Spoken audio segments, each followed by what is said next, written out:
নতুন দলের নেতাদের বক্তব্যে ১-১১-র মতো ষড়যন্ত্রের আলামত পাওয়া যাচ্ছে বলে মন্তব্য করেছেন বিএনপি চেয়ারপারসনের উপদেষ্টা জয়নুল আবদিন ফারুক।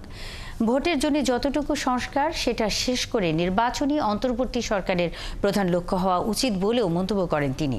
সকালে জাতীয় প্রেসক্লাবের স্থিতিশীল রাষ্ট্র বিনির্মাণে জাতীয় নির্বাচন শীর্ষক আলোচনা সভায় তিনি বলেন, নির্বাচন দিতে দেরি হলে সমর্থন হারাবে অন্তর্বর্তী সরকার। তাই ছাত্র জনতার বিজয় অক্ষুণ্ণ রাখতে সকল রাজনৈতিক দলের ঐক্য ঠিক রাখতে সরকারকে এখনই উদ্যোগী হওয়ার আহ্বান জানান তিনি।